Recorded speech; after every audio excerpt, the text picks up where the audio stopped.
Welcome to Paddling Adventures Radio. I'm Sean Rowley, and with me is Derek Spesh. Hello. How's it going, Derek? Good, man. It's going good. Nice week this week for a bit. Last couple days, anyway. It has. And so that brings up one of the things I want to talk about or mention, now you mention it, is when did we create a society of such weak-kneed people that even the hint, doesn't matter if there's no storm, but there might be snow, so they cancel buses. Oh, that was last Thursday. They all started. Last Wednesday, last Thursday, and yesterday, Monday. Yeah, it's been going on for a number of years now. It's like, oh my God. Yeah. So, like, my daughter went to school, and so the first day is like, okay, we'll stay home. Second day is like, okay, no, go to school, hang out with some friends. I'm sure somebody's going to show up. And so I texted my wife. So did she go? Yeah, she went. She's currently texting me and trying to call, but I'm ignoring all of her calls and texts. Because there's nobody there. I can understand farther up north right now because they got a lot. They got hammered. Yeah. But down in the Toronto area? Yeah, it's very mild. Really? Lake effect and all that? Yeah. So anyway, she finally responded and says, okay, fine. She signed Stella out of school, let her come home. Beckett is a walk to school. His school doesn't do buses. Right. So everybody is there because everybody's within the neighborhood goes to that school. So cancel buses don't matter to them. So he's disappointed. Well, snow days. Growing up, there was also always the kindergarten to grade 8 and then the grade 9 to 13 or 12 or whatever province I was in at the time. Like right together. Yeah. Nobody took buses. Everybody walked. Well, when I grew up in New Brunswick, it was like almost an hour bus ride. And we had to switch buses halfway through to get onto the different route that took us if we were going to high school. And, I don't think we've, maybe once a year we'd have a snow day. Once a year. Yeah, we didn't have snow day. I can remember times where the bus couldn't make it up our road, so bus driver said, okay, start walking. Okay. And we'd be up to our knees in snow. And uphill both ways. And then we'd have like somebody on the road would come out with a skidoo and start ferrying us back and forth to our home by skidoo. And the good old days, we call that. Or snow machine, as we're supposed to call it. Yeah, whatever. Skidoo is a brand name. Whatever. Yeah. Snowmobile, snow machine, skidoo, an Arctic. Hop on the old Arctic cat and go for a spin, eh? Yeah. Oh, tone it down a notch. Yes, I know. Anyways, so three snow days or 3 cancellations. Wow. That's just in the last week. That's a bit much. Mm-hmm. That's a bit much. Yeah. So you and I like the idea, and you went and got one. I don't. And I thought I'm going to try that with my cats. So you got them a water fountain. Oh, yes. Yes. And it's like, oh, that's a brilliant idea. And since I went out and got the dog loves it. So I went out and got one for the cats. I've been getting so many ads now. It's like, I bought one. Stop advertising on me. Right? I bought one. So anyways, I bought the water fountain, bought a nice stainless steel, whatever, yada, yada, yada. So it pours out into a small reservoir. The reservoir overflows back through the filter into the tank. So it's constantly running. Mm-hmm. And so my stupid kittens, they just think it's a toy. Right? They put their paws in it? Oh, we had like, I don't know, 6 or 7 towels laid out in the area to stop the floor from getting wet because it was just towels everywhere. I was like, what's going on? So you want to kill them, but they just think it's a toy, and they're flicking the water across the room. And hey, if you need a shoe mat, a small one, we have one. No, a shoe mat won't work. Like they spread the water so far that the water wouldn't stay within the mat. Oh, okay, because it has the lips around the sides, so you could get at least an inch of water before it flowed onto the floor. But if they're taking it with them, one of our cats I think it's Apollo, will stick his paw in it. Yeah. And then like shake it. Yeah. Dude, what are you doing? And then everybody else is going, dude, I got a drink out of that. I was wondering why there's so much cat hair in it. So it's got the filter and everything on it, right? Yeah, exactly, yeah.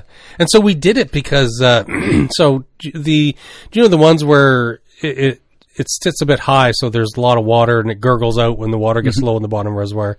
Anyways, the small female cat, Emmy, she just really enjoyed tipping that over. And so we couldn't put enough in it so that would gurgle out, because she tipped it over like 2-3 times a day. So like, okay, you're done. And then it was with the bowls, they'd flip over the bowls. It's like, oh my God.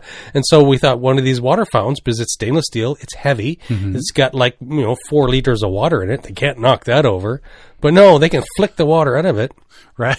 So they can knock it over slowly and in parts. So right now the water fountain is running, but I've taken the stainless steel lid off, so there's no reservoir. So the water just comes out of the spout right through the filter back into the bottom. So there's nothing for them to flick around except that little stream of water. Right. So they're slowly losing interest in it. Yeah, we just let ours go, and every so often he'll go play in it, and it's not a big issue though. And then every so often you're thinking, that water's going down pretty fast, and then you're looking at the dog walking by. Oh, wait a minute. Wait a sec. Are you drinking that? But they will drink out of, because she's got a big bowl of water. Yeah. Sometimes you'll see the cats over there. Yeah. What do you do? Get out of the dog's bowl. I just spent all this money on this fancy dancy laid up water fountain bowl. Yeah. It's got a charcoal filter in it for your comfort. Oh, it's got everything. These cats are wussies. Yeah. When did we ever start making weak-kneed, what was the term you used? Animals. Well, I remember growing up, the cat's water dish was just like, hey, it's starting to look a little briny yellow, and yeah, we might want to fill that up again, or change it, or wash it, or. But that we grew up on a farm type thing, so it's like, the dogs would go out and drink from a puddle, and they didn't care, and the cats, we'd like try to give them some fresh water every day or two, and. And now you can't even get a water dish to hold out for an hour without them flicking it over and running through it. I'm thirsty. I'm hungry. Feed my bowl. Yeah. Well, we seriously considered, why don't we just leave the toilet seats up? Great. And you came home to a drowned cat, because one was up there taking a drink and the other pushed them in. Knocked the lid down on them. So what happened to the cats, Dad? Don't ask. We're getting hamsters because they're in a cage. Oh, hamsters. That brings up something, too. Oh, geez. Welcome to the Zoology podcast. Yes. No, this one's good. Did you know that hamsters hibernate? That's called being dead. No. They're dead. They hibernate. It died on you. So as it turns out, a lot of people are going, yeah. It was around Christmas time, and the hamster, he just died. And it's like, well, hang on a sec. Apparently their metabolism goes so low, their heart is like very low rate of beats, and the breathing is so shallow and low that it looks like they're dead. They get stiff. And apparently if you warm them up, they just revive. But they're hibernating in the cold. If the room is cold in the winter, if you keep the hamster in a cold area, they will just hibernate like a bear in winter. We always had warm areas for them. Yeah. So if they're ever in a cold area and it's like, oh, he died. He may not be dead. We always had them in warm areas. Maybe that's why the hamster was always looking like, oh my God, I need a nap. Can you lower the temperature so I can have a nap? I've seen enough stories now where people talking about it go, oh, did I bury my hamster alive in the backyard? It's no. But yeah, so it's if you warm them up, chances are, maybe they're dead, but usually they are now. If they weren't sick, if there's nothing going on, they just went to sleep and they started hibernating because they were cold. Oh, so yeah, anybody listening? Now we've got all our listeners going, damn it. I flushed a sleeping hamster. He's in the dump now. Yeah. He's buried next to the cat and the 20 other hamsters I had. They all seemed to die at the same time. They all died in winter. What the heck? I'm never buying a hamster again. So I had Hammy and Hammy 2. Yeah? Yeah, growing up. Did they go to sleep? No, one choked to death. What? Yeah. We used to have these treats you could give them, and Piggy just tried to eat the whole damn thing at once. Oh. And choked. Huh. That'd be traumatic. Well, it was for me in the middle of the night. After that, I'm sticking to dogs. How do you do a Heimlich on a hamster? Heimlich maneuver on the hamster in the middle of the night. Yeah, that was not good. Anyway. Yes, anyways. Thanks for that information, Dr. Death. On to paddling. Did you know if you take a paddle to that hamster, it might wake him up? What if you cuddle them and warm them up slowly? Yeah. They'll just wake up. Is that a dead hamster in your pocket? Yeah, I'm trying to revive them. Keep them warm. They're not dead until they start to stink. Right? Yeah. Double check your hamsters, people. Yep. Double check your hamsters. But it's interesting, though. Like, I never had a hamster, but I've had friends that had hamsters. Oh, my hamster died in the weekend. We were always, you either had a hamster, a gerbil, or a rat. Hamster people there's more hamster people than gerbil people. Mm-hmm. More gerbil people than rat people. Yeah, there wasn't too many. We were hamster people. Wasn't too many rat people. I think I knew of one growing up. I think, one or two growing up, and that was it. Yeah. Everybody else had gerbils, gerbils were the ones that bit. Yeah. Oh, my gerbil bites. My hamster doesn't. Yeah. What are you doing to your poor animal that he's biting you? Stupid gerbil people. Anyway, so the Texas water trails. Nice segue. You gotta like that. Because all we're talking about is dead things. Texas water trail. There's a website now. tpwd.texas.gov/boating/paddling trails. It's a lot easier if you just Google Texas Water Trail website. Right? Or Texas Water Trails. Texas water trails. Enjoy fishing and paddling, access to rivers, creeks, lakes, ponds, bayous, and bays on Texas official paddling trails. Over 80 trails provide well-mapped, accessible day trips for all levels of paddling experience.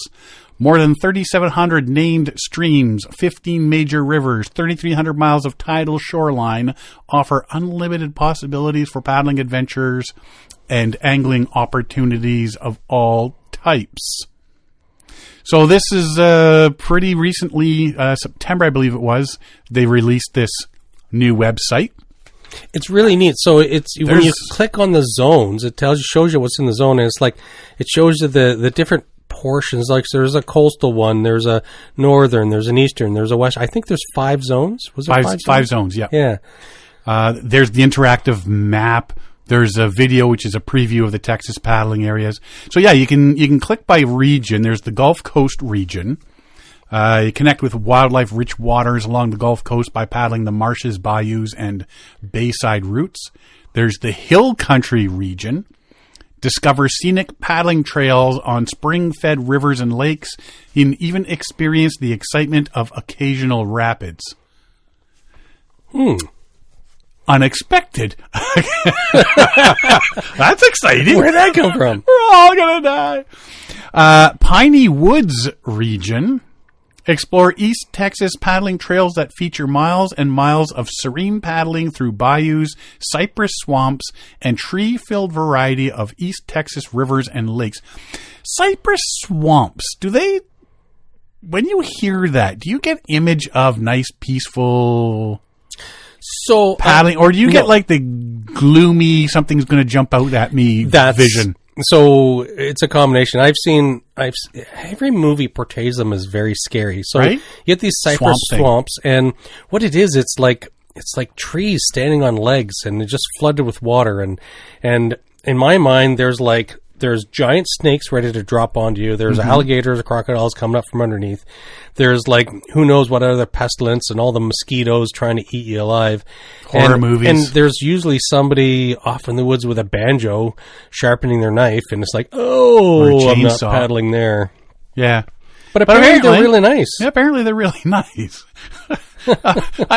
I presume I made it my life's goal to stay away from them. Yes, exactly. Based on movies I've seen. There's the Prairies and Lakes region. Experience this region's diverse water trails from rural, peaceful rivers to big lake vistas in an urban setting. These trails have something for everyone. And the South Texas Plains region.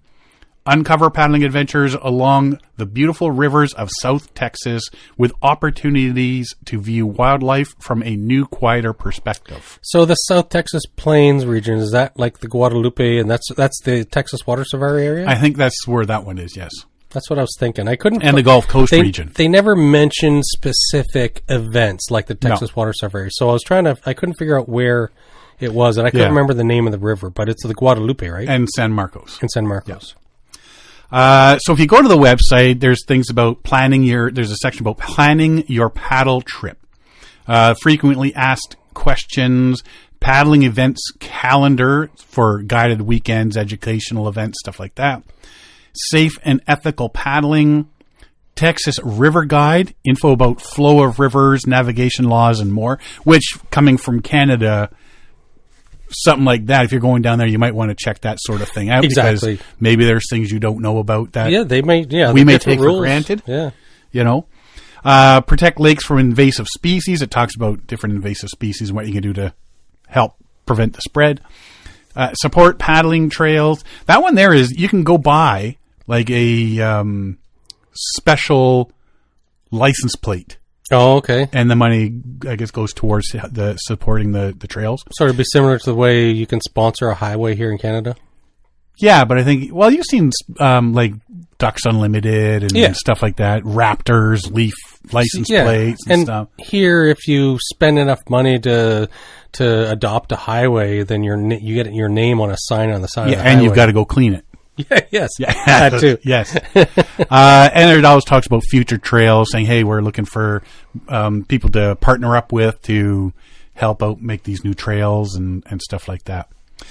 So I went through here just checking stuff out. I clicked on Hill Country. Apparently I can't even spell that on my notes here. The Hill Country region. And it listed 6 different trails. The Guadalupe River State Park Paddling Trail, just a short drive from San Antonio and Austin. This wild and beautiful 5-mile paddling trail gives paddlers a chance to enjoy some of the Guadalupe River in the Texas Hill Country. And when you click that, it opens a new page with information on that trail. So of the 6 different trails, so 5 regions, this one region has 6 different trails. I clicked on one of the trails, and it has information all about that trail. It talks about the trail access. So the Guadalupe River State Park, it's that the put in, it gives the GPS coordinates. A little note saying the park is located 30 miles north of downtown San Antonio at the north end of Park Road 31. To get there, travel west on State Highway 46, 8 miles west of the intersection of State Highway 46 and U.S. Highway 281, or travel east on State Highway 46, 13 miles east of Bourne. And then it gives an address. And then Nichols Landing County Park, Specht Crossing. Really? Yep. I didn't see that one. Yeah, I see. That's just specifically why I took this. That's even how you spell my name. That's right. See? Huh. I'm there for you, buddy. I'm an eye out. When I Google my name, it's there's not too many things pop up. Like I know in Pennsylvania there's a minister with my name, and but it's pretty rare. It's not a very common name in the U.S. and Canada. Oh, there's a lot of rollies, especially in Michigan. Yeah. Yeah. Anyway, Nichols Landing County Park it says type takeout. So you can start at Guadalupe River State Park and then take out at the Nichols Landing County Park. And again, it gives the GPS coordinates. It says this park is located on Old Spring Branch Road, just 3 miles west of Highway 281 North off Spring Branch Road. It gives all the where it is, how to get there, that sort of stuff. Access to Nichols Landing site is free except on weekends and during the off season. On weekends and holidays during the summer when the attendant is on duty, parking costs $4 per adult, $2 per kid. That's not too when bad. Parking a vehicle. So if you're just swinging by to pick somebody up who, hey, drop me off here, I'm going to paddle for the day, pick me up down there, and $1 per person if dropping off without parking. That's curious. Right? Fees are used to maintain the access point.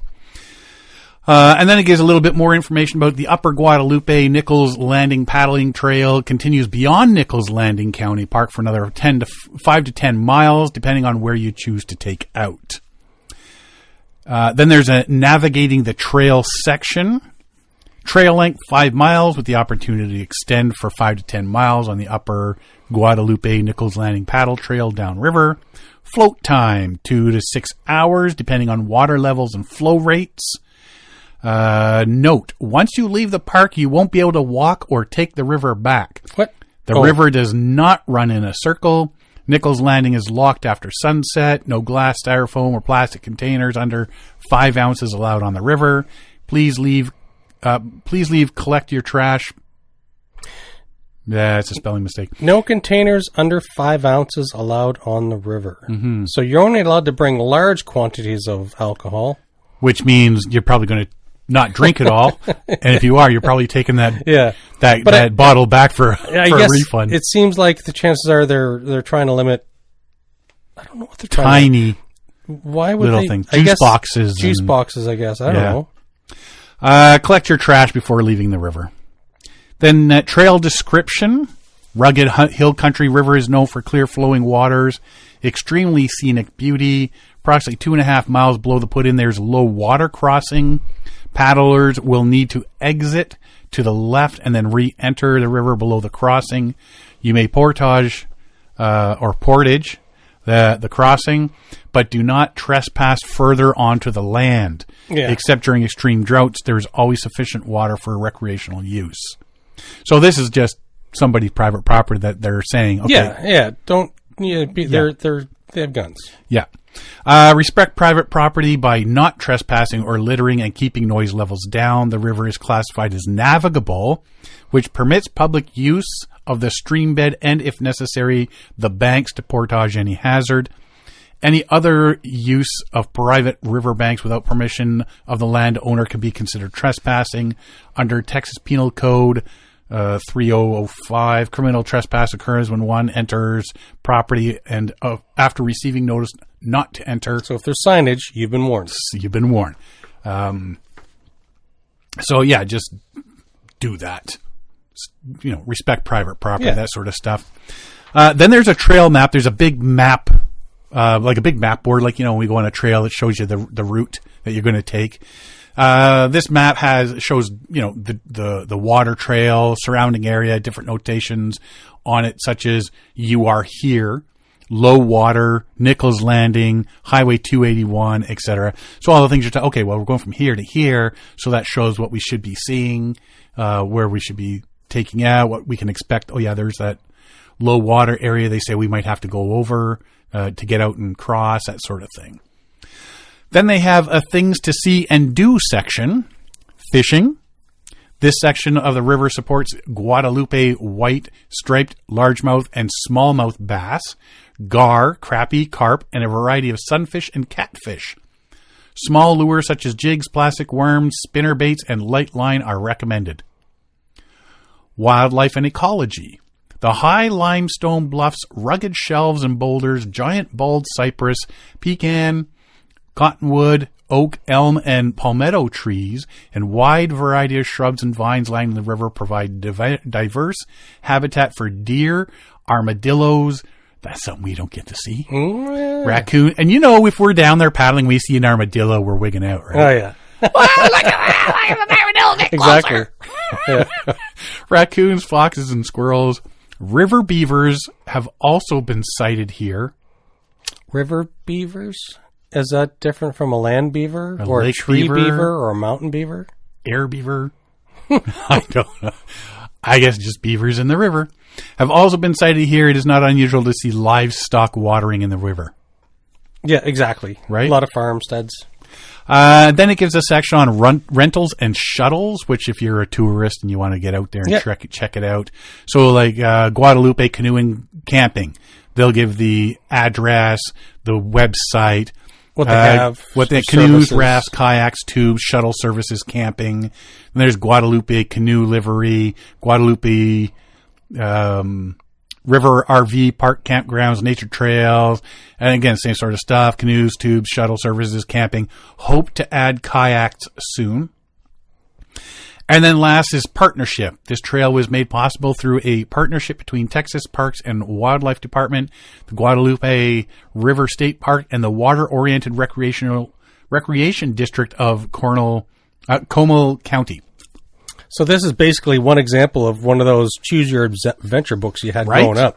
So yeah, so and there's 5 zones, and each zone can filter down to dozens of little areas of water trails and land trails and so on, and it gives you all the details of what you're going to see, experience, rules, and all these are water trails. Yeah. Right? All these 80 trails in these 5 regions. Mm-hmm. So this is like I said, it's like choose your own adventure. This is what's here. This is what's to see, and if you're a tourist going down there, and you know, we're going to be on the west side of Texas. Yeah, we're going to be. Then you can look over there. Here's what's over there. Here's what's available. Yeah. If we're going to the coast, then we're going to hit the coast region one and see what's available there. And we're going to be right there, and there's a dude like 5 miles from where we're going to be that rents canoes or kayaks or whatever sort of deal, right? And then you can just choose your destination from there. Choose your adventure. Choose your adventure in Texas. So, yeah, Google. That's a nice find. Google Texas paddling trails, Texas water paddling trails, and then you'll be able to find all that. I did find the site was a bit slow at times, though. Yeah, a bit. Probably because it's popular. There's a lot of people on it. Maybe. It's popular, and plus it's winter, so that's if you're from any of the northern states or Canada and you're getting down to the area, it's still warm there. Yeah, you can still go and paddle, and you want to get away from the snow and you want to go paddling and go down to Texas, right? They do get snow there occasionally. They do have freezing conditions occasionally, but for the most part, Texas is still warm all winter, warm-ish. And if you're going down to Texas, just say hi to West Hansen. Yes. Yeah. Another thing I came across, if we're planning a trip right now, we're planning for next year. Yes. Unless it's a massive expedition, then maybe it's a couple years out. December 3rd, Western River Expeditions website started accepting reservations for Grand Canyon 2026 departures. This is like if there's a major concert, it's like you're hovering over your keyboard for 7 a.m. or getting your kids into swimming, you're hovering over your keyboard at 7 a.m. or you want trying to get a winter camping spot. Winter camping spot 5 months out, right? Hovering over your keyboard at 7 a.m. This thing here happened on December 3rd, so it's already too late. Right? But like 2 years in advance. Yeah. Early bird booking dates are expected to secure reservations for up to 90% of Western River Expeditions 2026 Grand Canyon vacations inventory. Yeah. It says historically demand outpaces supply. Within hours of the reservation window opening, many departures are sold out. To protect the canyon, and we've talked about this many times, protect the canyon, the National Park Service closely regulates the number of rafting participants traveling through the Grand Canyon each year, creating space limitations and a scramble for reservations. How long till it ends up being 3 years in advance? Well, imagine if you just let as many people go that wanted to go. Like the area would not survive. It would just be chaos. Well, then you got these river it'd be like the 401 here at rush hour. Exactly. You just have group after group after group waiting for the previous group to get. It's like a golf course, a busy golf course on Saturday. Or wait for the foresman ahead of you to get through. Feel like loading yourself into a lift lock when they do that once a year. Oh yeah, and you're bumper to bumper in canoes and kayaks. Yeah. Could you imagine 50 rafts going down was it Lava Rapids or something like that? I can't imagine. All at once? That'd be absolute and you'd end up with deaths. Yes. And injuries. And they've been experiencing these overrun areas since COVID. There's a few parks that are considering closing large sections. Because they are just becoming we're going to talk about overloved, overused. Yeah, to protect the canyon, the National Park Service closely regulates the number of rafting participants traveling through Grand Canyon each year. Rafting season on the Colorado through the Grand Canyon runs from April to September. Details on trips Western River Expedition offers expedition guides. These include river maps, overviews, full itineraries, camping, weather information, details on physical requirements, packing lists, and more. So all the outfitters that are you want to go through the Grand Canyon are going to have this kind of information that you can get from them. And for those who are flexible or miss the boat on Grand Canyon reservations, 2 lesser-known options to rafting the Grand Canyon include a 4-day trip through Utah's Cataract Canyon, often referred to as the Grand Canyon's younger sister. Why sister? I don't know. Located deep within Canyonlands National Park, the canyon is near enough in scale, appearance, and proximity to the Grand Canyon.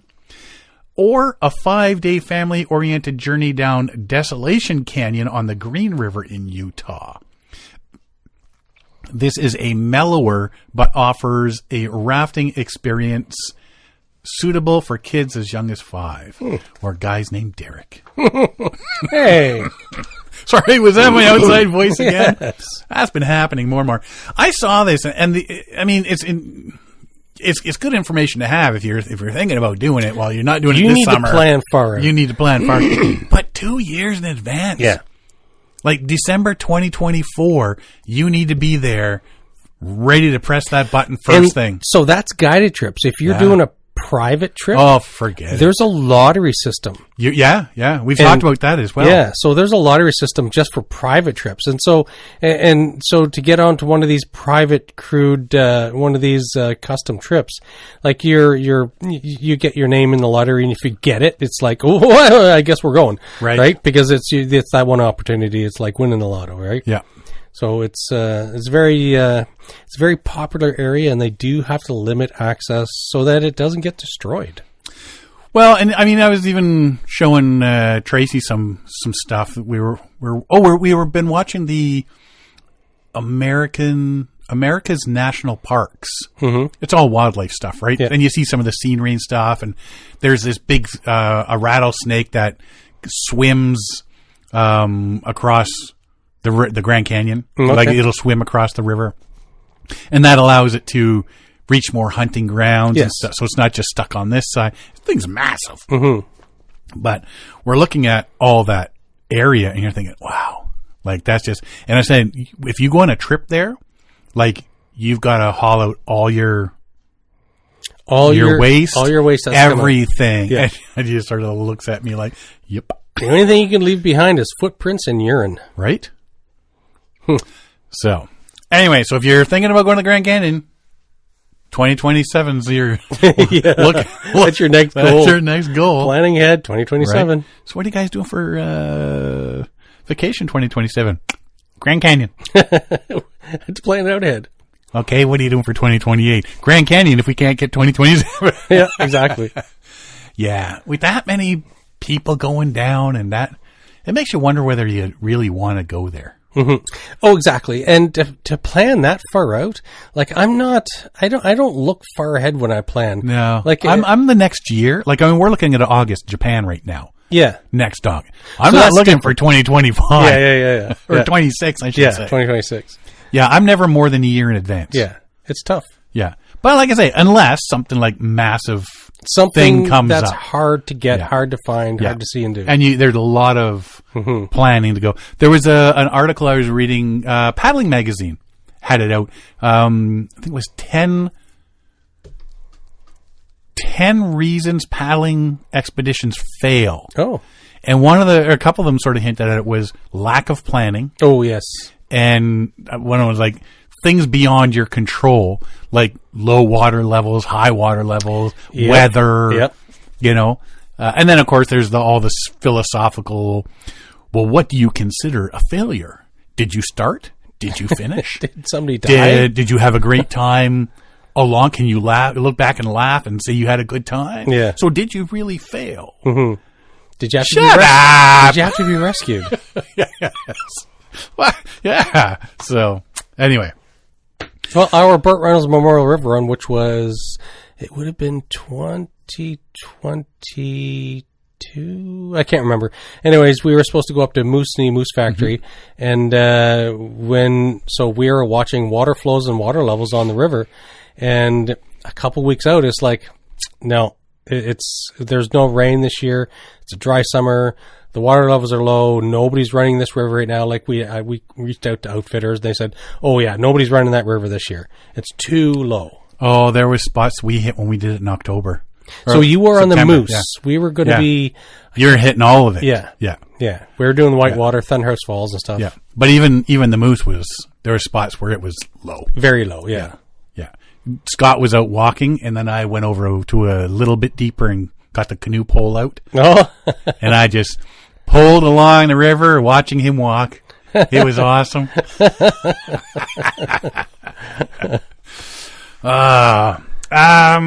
We talked about Ted Danson and his wife there. Yeah. Why can I remember Steenbergen? I can't remember. I can never remember what her first name is. Anyway, we talked about them and, how their marriage has lasted 30 years and, they spent time in a canoe together. Their first kiss was in the canoe, the whole deal. And then brought up the whole conversation about, if you can canoe with the person and, chances are you got a good chance at a good relationship. Yeah. 5 ways whitewater rafting brings families together. My opinion is, and I'll mention a couple of them at the end there, they missed a few. In an age dominated by screens and digital distractions, Western River Expeditions is helping families unplug and reconnect through exhilarating whitewater rafting vacations. By navigating the rapids together, families are forging stronger bonds, creating lasting memories in the heart of nature. Ooh, sounds so rosy and colorful. It sounds a lot more rosy and colorful. And if anybody that's got kids, multiple kids, knows a couple of them are going to go, this is going to be great. And one of them is going, do I have to go? Can I stay with grandma and grandpa? Can I stay with my friends? Yeah. Or do I really have to go? There's a unique magic that happens when families face the river's challenges together, says Cam Wixom, marketing director at Western River Expeditions and a seasoned river guide since 1991. Away from the constant buzz of technology, families engage fully with each other and the natural world. Strengthening their relationships in profound ways. And I only make fun because I've been on the end where one of them just wants nothing to do with it. That changed over time, thankfully. But Wixom, who began his rafting career alongside his future wife and now a father of 5, has witnessed firsthand how whitewater rafting demands active participation and teamwork from every family member. The river as a catalyst for family unity. Says there's 5 ways that the whitewater rafting will bring your family together. Bring your family closer together. Number 1. Teamwork and communication.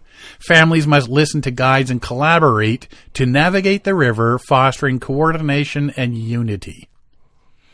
I may have to paddle, but I'm not gonna like it. Building trust. Overcoming obstacles together strengthens trust and highlights the importance of relying on one another. I can see that. That's huge. Like you normally, on a normal day, it's like, get off your phone. No, you can't have your digital device at the dinner table. And instead of you have to have pointed questions because it's like, how's your day? Good. What did you do today? Stuff. Oh, so it's better because kids want to tell stories when they're out on the river. Well, the other thing is if you're wearing a helmet, put a cam on your head. Yeah, that too. But they'll be talking about that around the campfire afterwards about, hey, we saw the beaver, we saw that moose, we saw this. So there's a lot of excitement.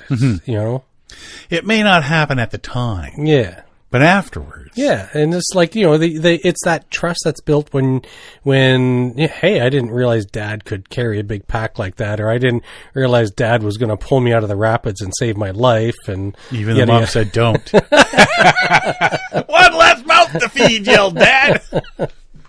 Disconnect to reconnect. That's important. Time away from devices allows family to engage deeply with each other and the environment. Developing resilience. Facing the river's challenges builds resilience and problem-solving skills in both children and adults. Creating shared memories. That's big. The excitement and beauty of the journey create unforgettable experiences that families cherish for a lifetime. And that's true because we still now talk about trips we did when when the kids were still young. My kids do too. I remember going through the Barron Canyon and, Mackenzie and Ariana fishing, and I couldn't because I was constantly taking fish off their hooks. Unlike theme parks or beach vacations, whitewater rafting requires everyone to be present and engaged. It's an adventure that brings out the best in each family member. I do agree with what he's saying. Oh yeah. So I mean, and I mean, it doesn't even have to be whitewater. It could be like a canoe trip or something like that. Get out there together and go on these trips as a family, right? So I have a few coworkers that they're not very outdoorsy, but like one guy, he's starting to take his family to like Mew Lake and stuff and car camping, and so and that's a stretch for him and his family. And so he's starting to try out these things and experiment with bigger and longer trips. And I've been talking to him. I said, hey, if you want to try a backcountry trip, I can help you and your family and get you into the backcountry and even just one portage, just somewheres where you're not around large groups of people. You're on a campsite surrounded by forest. And it's a quick, easy get out. It's a quick, easy get out if you have to in emergency. And I said, I'll guide you through it, or I'll even go with you if you want. And so it's stretching your abilities and stretching your experiences and creating new memories about how, and so he's from him and his family are from India. And so they're trying to do these bigger and better things. Yep. They're not used to like the big lakes and forests. They're like, that's so strange to them, right? But I mean, even if they went and parked at like Rain Lake, an access lake. Oh, exactly. And then you just paddle to the far end of the lake. Not even doing a portage, just going out on the Rain Lake. Set up. You're still in the backcountry. Yeah. And then if you were on one site and they were on another site. Exactly. And unfortunately, that's and we discussed it. I said, so this is what you'd be up against, because so he's used to having a large cook set and a larger stove and a larger this and a larger that and giant inflatable mattresses and so on. It's like, well, you'd have to take him out on a couple of trips. You'd have to by himself first. This is what you're going to have to do. This is what you have to experience. This is all the new stuff you're going to have to buy. Now take your family out, and that I've taught you all this, and break it to them. Yes. Good luck, buddy. Don't tell them ahead of time. Where's the big stove? Yeah. Let me teach you about cooking on a fire. Exactly. So how was camp? We burned everything. We drank water for 3 days. But there's lots of opportunities. Like I know on Magnetawan, there's some sites that are a 5-minute paddle from the pudding. Yeah. And so that's reasonable because you're still near the vehicle. You could make multiple trips if it was difficult and whatever. And I've been out with enough people to know that paring down your gear is the hardest thing to do. Oh, yes. Right? And just to know that you don't need this, or you don't need that. Oh, but you need this. So I think that's one of those experiences when he takes his family out that he's... But they said I could use really big leaves instead of toilet paper. No, this is the fall. There's no leaves. Yeah. Poison ivy and poison oak is the best thing to use. Right? So, I agree. There's a lot of stuff that this can... the experiences that you create with family when you do stuff like this, like it may be scary in the moment, but once you get a couple under your belt, it's a lot better. It's a lot easier. You're going to laugh at the mistakes you made to begin with and stuff. Exactly. I do think they missed a couple of good ones, though. Laughing at the family member that falls out and dad says it's okay, we don't need them anyway. We didn't need that one. Didn't need that one. Make another. The entertainment the rest of the family gets when one of them gets chased by a snake or a small animal. Yes. Like, you can't buy that kind of entertainment. Yeah. Don't panic. It's a garter snake.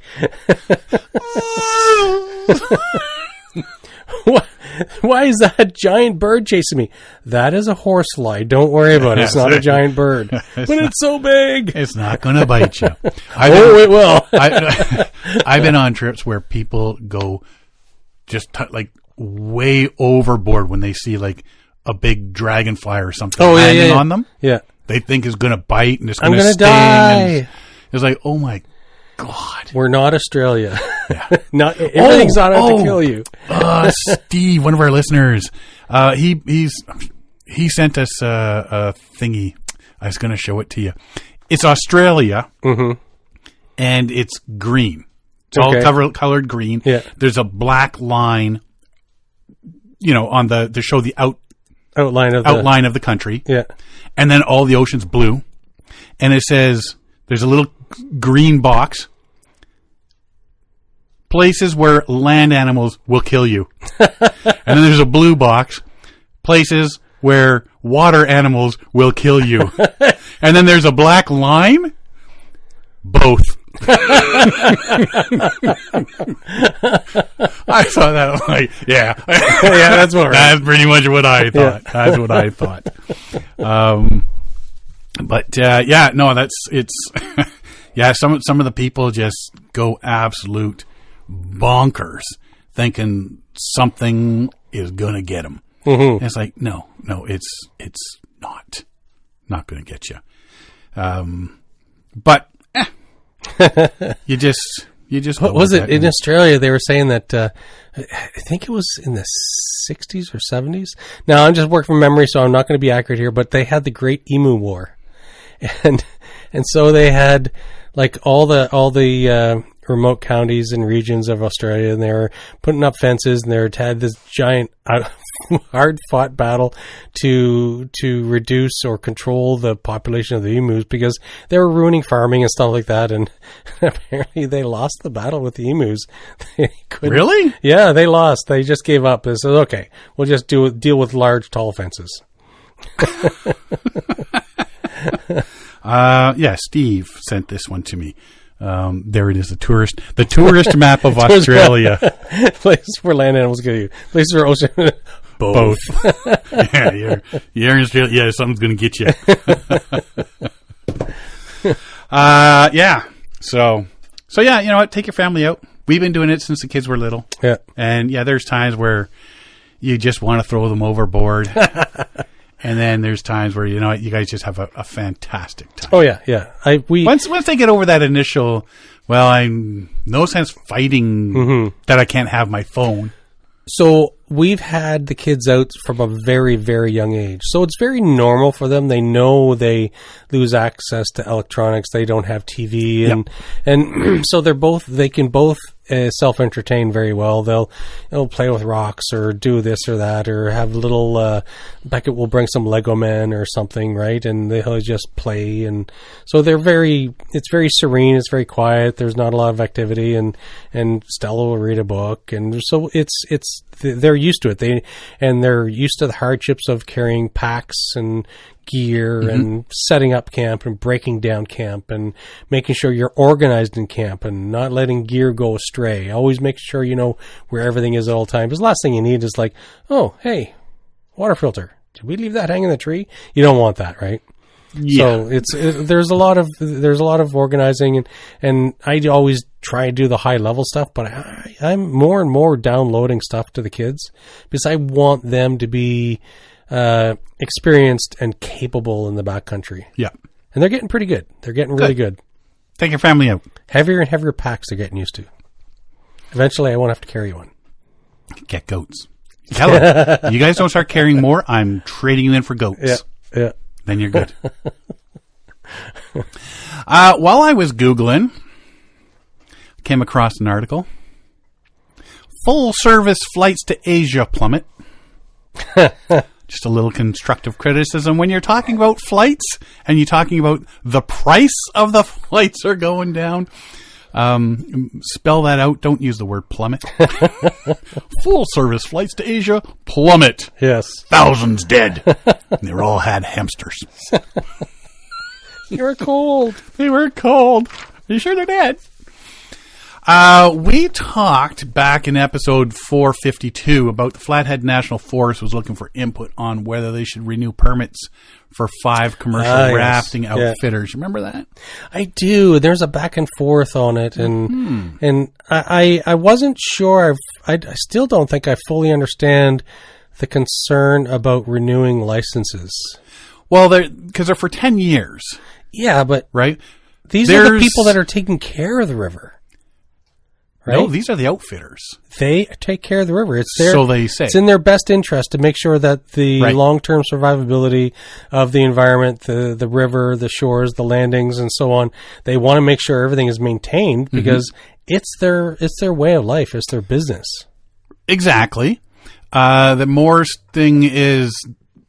So they received more than 30 comments, which to me... It's not a lot. A lot. I was expecting, when we talked about it and they said that there's a public input period, I'm thinking, well, that's a large area, there's a lot of people involved. And I was thinking in the range of hundreds of responses. You'd figure. Comments run the gamut from those who question whether it's a good idea to extend their permits for another 10 years, to comments from the outfitters themselves supporting the measure. One of the most pointed concerns comes from the Flathead Valley chapter of Trout Unlimited, which is calling for further analysis before issuing permits. Given the precarious status of threatened bull trout and west slope cutthroat trout in the Flathead and elsewhere, it is inappropriate to use categorical exclusion to reissue 10-year permits. Negative effects of human and angler use on bull trout are well documented in the Federal Recovery Plan. Wade Friedenberg, the president of the Trout Unlimited, says. They point to high incidence of hook scars on fish. The fishing for cutthroat is all catch and release, and the increase in river use over the past decade. So you don't keep any of these fish. They're all catch and release. All catch and release. There's no changes to the authorized facilities or increases in the scope of magnitude of authorized activities is patently false. There are increases in scope and magnitude over the past 30 to 50 years, and those increases appear to be accelerating. The degree to which the permitted activities are contributing to this needs to be analyzed. So that's a lot of what a lot of them are saying is, like, Trout Unlimited did not oppose the reissuance of the permits. They just want more analysis. They simply asked for more analysis, namely getting a comprehensive river management plan for the Three Forks of the Flathead River completed first. So is there these outfitters, are there fishing outfitters and rafting, canoeing, kayaking outfitters? I think all of them offer fishing trip, guided fishing components as well. Yeah. So it's a lot of pressure on the fish stocks. It's not that you're keeping the fish, but there's a lot of damage to the fish. Right. It's barbless fishing. I think it's barbless. Should be barbless. Most of the places are, I do, up here anyway. Yeah, if it's catch and release by law, then it should be barbless. Flathead Valley Trout Unlimited does not support rubber stamping this permit process, especially not for another 10 years. Longtime outfitter and guide Hillary Hutchinson supported the reissuance of the permits, of course. Notes that outfitters have a history of good stewardship of the resource. This is what I was talking about earlier. Glacier Raft Company should continue operating on the same capacity with allowances for controlled growth. Our clients appreciate our leadership role as river guardians. This is a responsibility my coworkers and I take seriously as we partner with biologists and river managers, community and industry leaders, nonprofits and NGOs, and the greater recreating public. We value our teamwork with the United States Forest Service to strengthen and maintain solid river management. You hope that's what they're doing, that they're looking after it, they're maintaining it. It says, we're focused on environmental, recreational, and cultural connectivity of our public lands here at the crown of the continent. We take pride in providing guests with accurate information on hydrology, entomology, ecology, botany, climatology, wildlife biology, and the area's cultural significance. That was the dog. While we enjoy working and playing on the Flathead River system, the river's health and pristine longevity comes first, Hutchison says. Also noted she testified in front of Congress on the impacts of climate change on the industry. But others claim the rivers are simply getting too crowded. That's where the problem crops up. Right? The Forest Service needs to remember their job is to take care of the wild and scenic middle fork of the Flathead, not fill the pocketbooks of the outfitters. There is nothing in the wild and scenic river law that says Forest Service has to capitulate to the outfitters. No, I agree with that. Says local residents. I agree with that. Right? Even some guides thought there should be more oversight. Most fishing guides employed by the rafting companies have little to no experience guiding anglers, claimed Mark Fuller, head guide and owner of Wild Montana Anglers and West Glacier. Most are seasonal workers living outside the area except for the summer. The rafting companies knowingly hire these individuals without any previous fish guiding experience. It should be noted that there are some very good guides on the forks of the Flathead, but they represent a low percentage of the overall number of fishing guides. Lack of experience with these guides is most evident in fish handling, river safety, and etiquette with other anglers using the river. By not implementing some sort of vetting process with the fishing guides that work on our low-density cutthroat and bull trout fisheries, the Forest Service will continue to see declines in the fisheries due to commercial misuse. It is the utmost importance that the permit holders be held to a high standard when using fishing guides, and this has not been done. So it seems like most of the comments, the negative comments and the reasons not to extend automatically the 10-year, all has to do with the fishing. Yes. So if there was no fishing aspect in here, it probably wouldn't be. If you're floating on the river, there's no harm, no foul, no risk. If you're being environmentally sensitive, what the problem is they're saying that the fish stocks, while most of them are catch and release, depending on the species, it's just still damaging. Yeah. There is a local resident says, along with a lot of others, said common theme was to simply authorize the permits for a couple years, not 10, until a river plan was completed. That's a fair... That's along my line of thinking, okay, if everybody's that much, just reauthorize it for a couple of years, and during that 2 years, you get the river plan done. Yeah. Figure out the best way to protect the resource, a better way to better train the guides who are going to be guiding some of these fishing trips, and, better protect the ecological situation when it comes to the river and life on the river. Right. Another option would be to include additional language into any renewal contract that upon adoption of a new CRMP, the contract will be revised immediately to reflect new requirements in the CRMP. I further request that any renewals require toilet systems be carried on all commercial river trips, not just full day and multi-day trips. So it sounds like there's lots of pit stops along the way being used. What's CRMP? I'm trying to find that. Oh, the River Management Plan. Okay, I didn't see where that acronym was created. That was farther up. Damn acronyms. Those acronyms, they're everywhere. Forest Service did not make the comments available in a public reading room like it has with other Forest Service issues. It released these comments after the Hungry Horse News requested them through a Freedom of Information Act request. Regardless of opinions on the matter, river use is definitely up. So, yeah, we'll have to keep our eyes out to see what happens. But that was nice to get that update. Mm-hmm. Yeah, and like you said, we had discussed this previously. They're saying that river usage has surged, and I think what the issue is it because of. I hate that I constantly reference it, but I think it's a fact of life now that COVID has changed a lot of stuff. Since 2021. Yeah, since 2021. Since COVID hit, a lot more people are going into the backcountry, doing a lot of these stuff.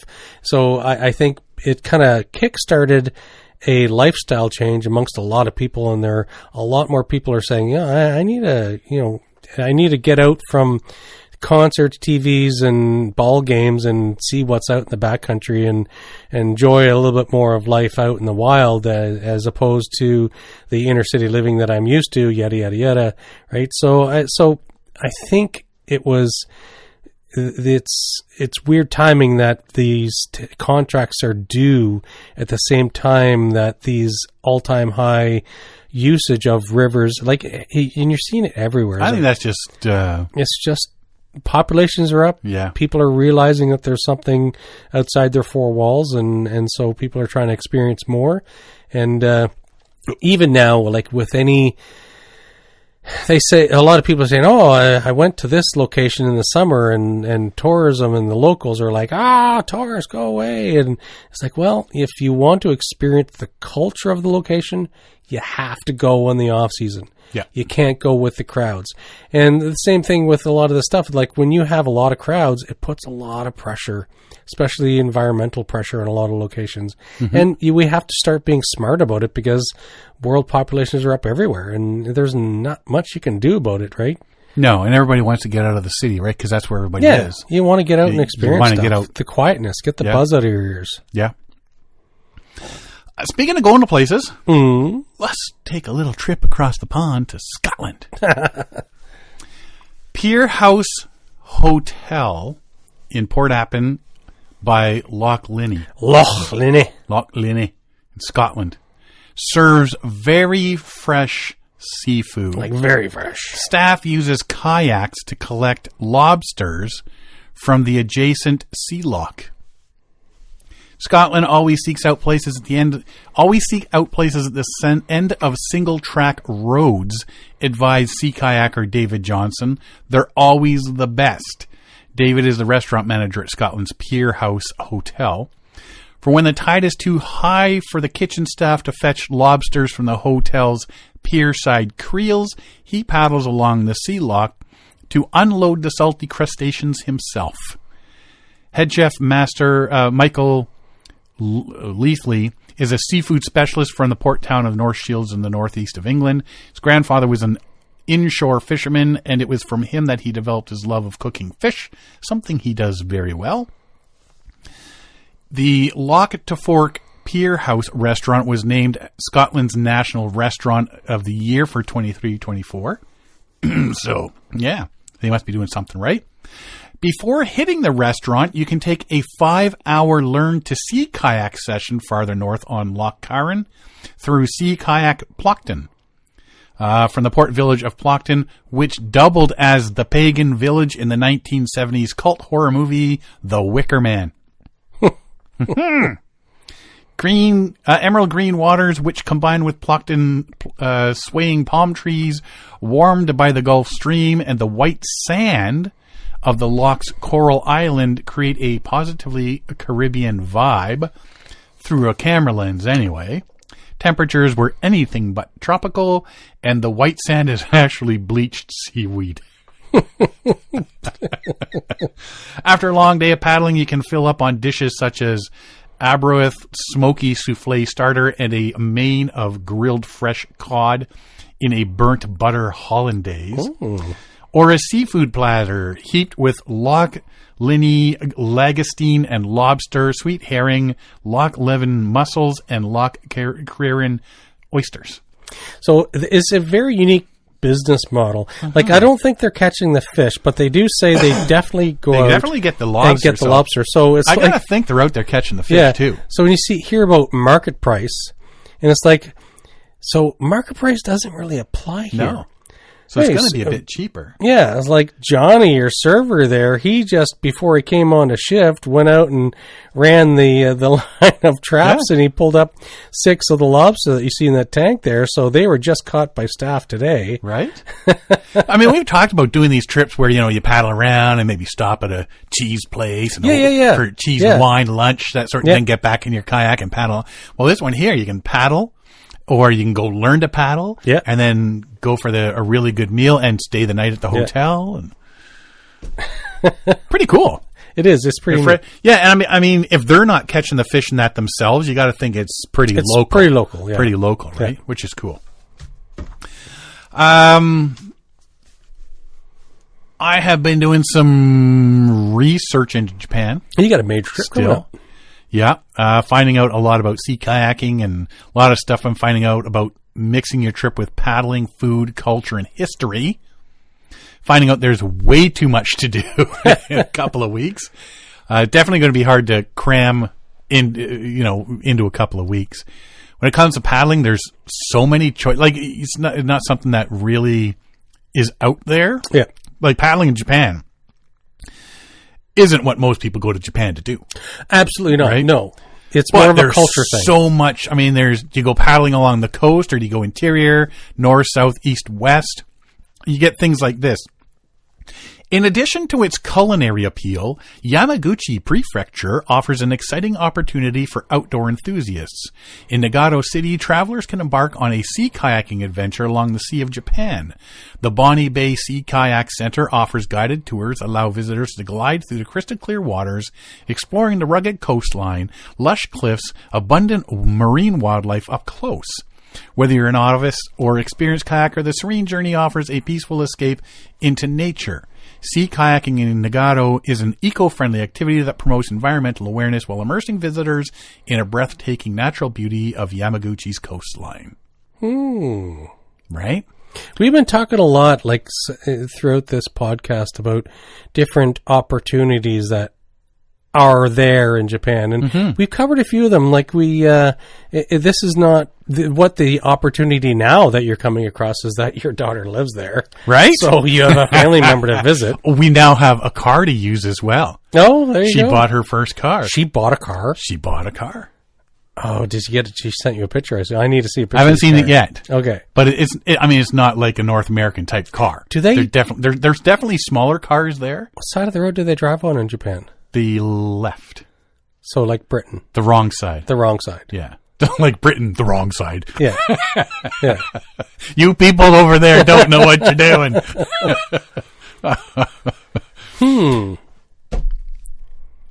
In the States. Yes. If they smile, does that mean we smellometer? What?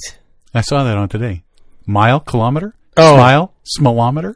Oh my God. You're going to be shaking your head all night. Bad dad joke. Anyway, yeah, she got her first car, so we've got a car to use while we're going That's there. That's awesome. All over the place. It's probably the tiniest little thing. As long as it holds my gear, I don't care. Gets me to the water, I don't care. We've talked about the log rafts on the Kitayama River through Dorokyo Gorge in southern Japan, which is just south. I think it's like an hour, 2 hours south of Tokyo. Yeah. Could go canoeing in Shubetsu Lake and River in Hokkaido, which is only like an hour or so away from her. Then there's the Sea of Japan. Tons of coastal paddling to do. Paddle through one of the national parks of Japan, and you can just Google all that too. North end of Hokkaido, which is like 40-ish kilometers from Russia. Oh, yes. And paddle up there. The opportunities seem endless, and it is going to be hard to make some decisions on where to go. And like I say, I'm going to contact, there's a couple of groups there I'm going to contact. And because if you had sufficient time, there's a lot of stuff you can do, but it's not like you're going to be there for 6 months. Or are you? Depends how work goes over the next year. But back to the car thing. So she would have had to get a Japanese driver's license. International. She got that before she left here. Oh, did she? Yep. Right on.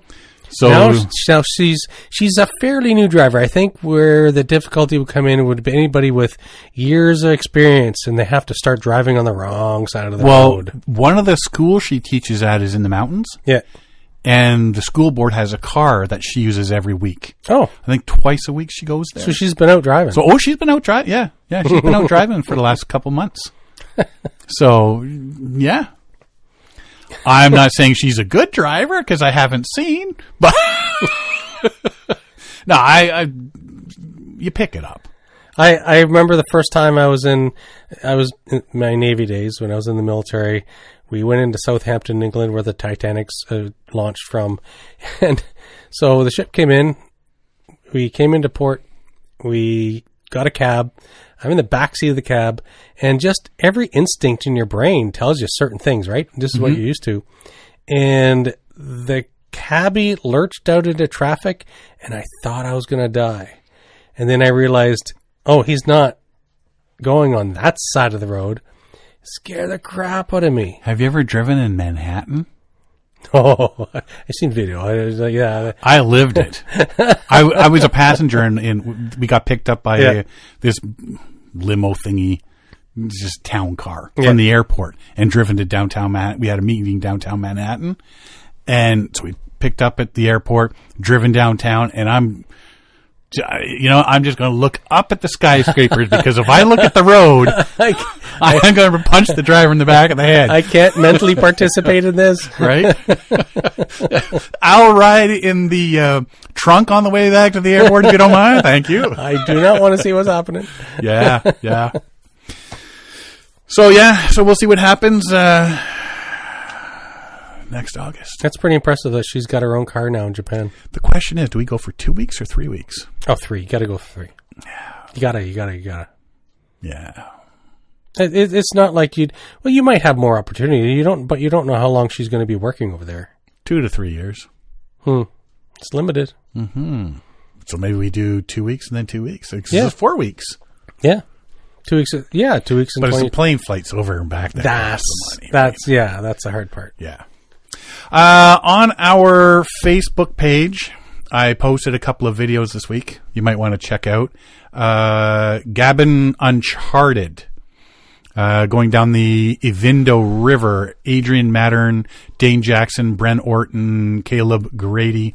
Bren Orton's the kayaker that passed away earlier this year while paddling in Switzerland. Had an accident on the river. Yeah. And they couldn't find him for a number of days. Yeah. You start looking at that stuff, and that's pretty cool, going down that river. Another one is Chihuahua. Eric Boomer, Ben Stooksbury, both, again, really good kayakers. Paddling the mile-deep Barranca Candemania in Chihuahua, Mexico. Trying to be the first to descend the canyon by kayak. Again, pretty impressive scenery, pretty impressive water. Great to watch. I wouldn't want to participate.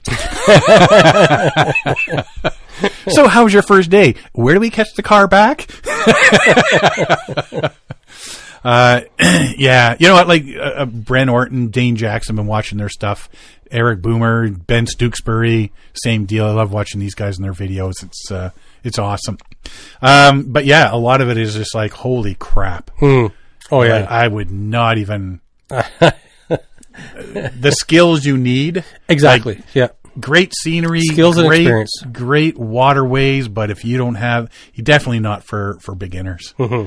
Not for novices, not for intermediates. You've got to be doing this for years to be looking at anything like this. But pretty cool. One's, I think, 17 minutes. The other one's 43 minutes long. Okay. But yeah, if you're looking for something to watch, definitely check those out there. Say, we got links to them on our Facebook page, Battling Adventures Radio. So, other than that, you got anything? I do not. Why not? I've talked at the first. Oh, it's good. Next time, say for the last. What's with the production pressure here? I don't know, but apparently we're getting pressure from somebody that wants to leave the room. I think she wants to go pee or something. Apparently, she's looking at us like, "Are you guys done yet?" She's circling and circling and circling and circling. What are you guys doing? The door's closed. I'm not sleeping anymore. I'm trapped and I'm awake. Oh, yeah. Hi, dog. What are you doing? You got anything to say?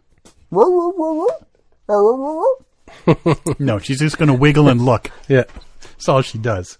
I wish she would howl at command. The husky halfie is not participating. No.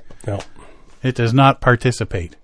The German Shepherd half is keeping the husky half in check. Yes. Unless it comes to rabbits. She stalks rabbits when we go on our walks. Nice. Exactly. She talks like that. And she burps like a human. Yeah. She does. Yeah. Alrighty. Well, if you want to find out more about us, you can find us at paddlingadventuresradio.com. We're on Facebook, Instagram, and YouTube. You can download or stream our episodes at iTunes, Apple Podcasts, Spotify, Podbean, iHeartRadio, Player FM, and all your favorite podcast downloading sites. Or just go to the episode page at paddlingadventuresradio.com and you can stream or download all our episodes there. If you enjoy the podcast, please share them with friends, family, and fellow paddlers. I want to thank everybody for listening this week. I'm Sean Rowley. And I'm Derek Specht. We'll see you next time.